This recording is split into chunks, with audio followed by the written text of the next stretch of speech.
Good day, my dear brothers and sisters. I am Father Joel Hason, a priest of the Archdiocese of Manila. I am the Dean of Studies of the San Carlos Seminary here in Guadalupe, Makati. I am also the head of the Commission on Family and Life of the Archdiocese of Manila, and I am also the spiritual director of the Couples for Christ. Please join me in our 5-part reflection series that we call Journey Through Lent. It is our reflection on the 5 Sundays of Lent as we meditate on the passion, death, and resurrection of our Lord.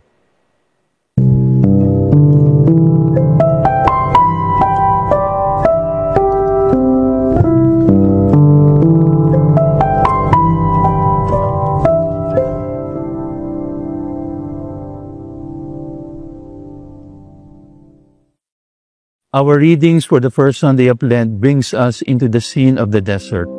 According to the Gospel of Luke, Jesus was brought by the Spirit into the desert. What can we learn from this scene in the Gospel that will help us in our 40 days journey in this Sunday of Lent?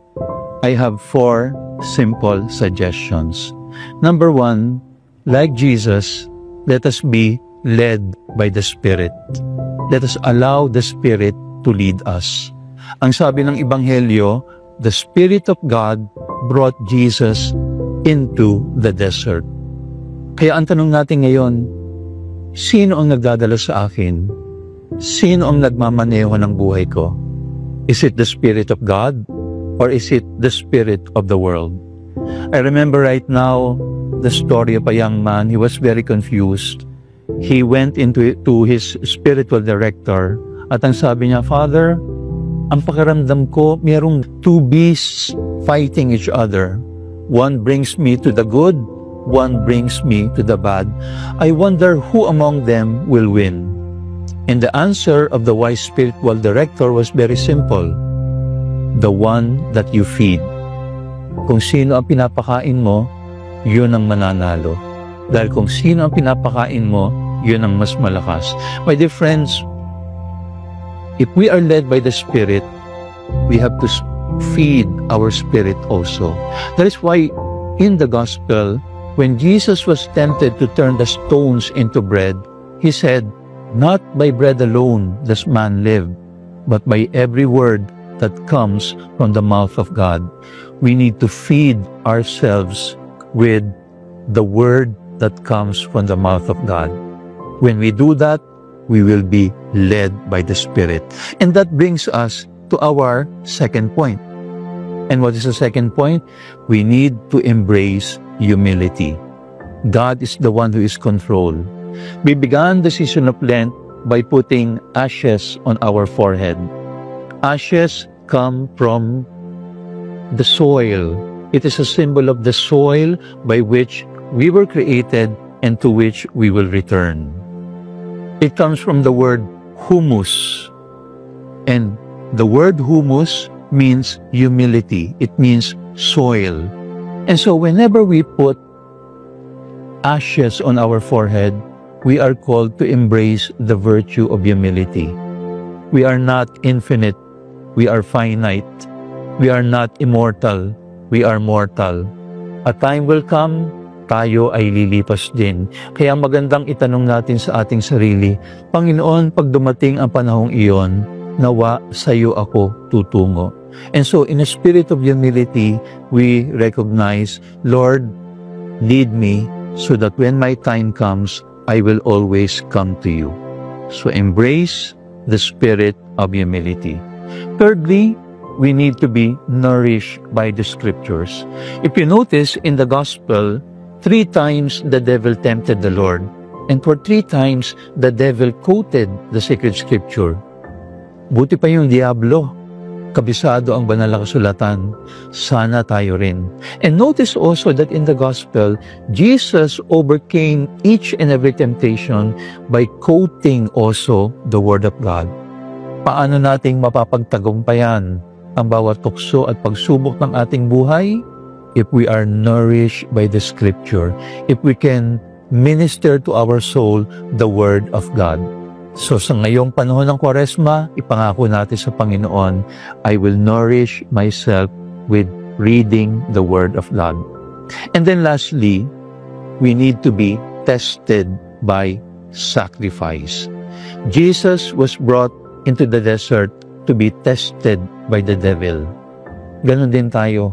We need to be tested during the season of Lent. Kaya kapag panahon ng Kwaresma, marami tayong ginagawang fasting and almsgiving and self-denial and abstinence. Why do we do all of this? These are forms of tests. Sinusubok natin ang ating sarili. Sinusubok natin if we have the willpower to say no to temptation. Why do we fast from food?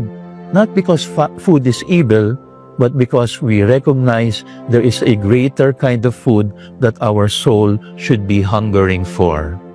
So, tested by sacrifice. My dear friends, now that we are in the first Sunday of Lent, let us remember those 4 simple principles. Remember the word Lent. Led by the Spirit, embrace humility, nourished by the Scriptures, and tested by sacrifice. God bless you.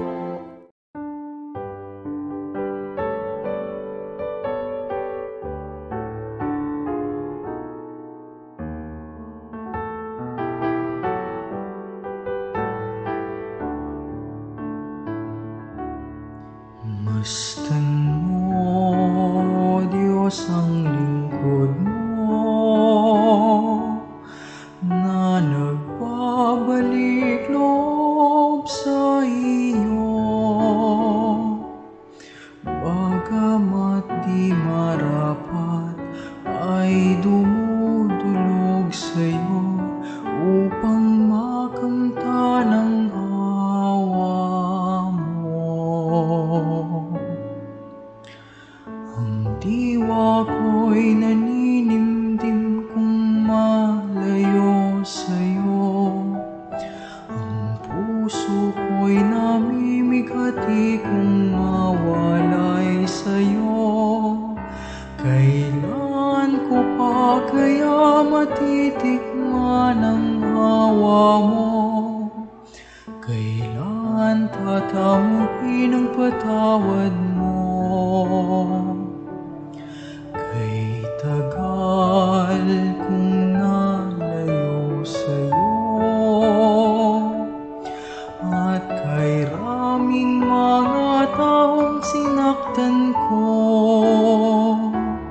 at ang siyang inisip ko ay kaginhawaan ko, pininit sa kapwa puso ko. Ang diwa ko'y naninimdim kung malayo sa'yo. Ang puso ko'y namimighati kung mawalay sa'yo. Kailan ko pa kaya matitikman ang awa mo? Kailan tatamuhin ang patawad mo? Kaya nga, O Diyos, kalugdan mo ang pagbabalik loob ko sa'yo. Diwa ko'y linisin mo, puso ko'y buksan mo, upang matugunan ang tawag mo. Ang diwa ko'y naninindig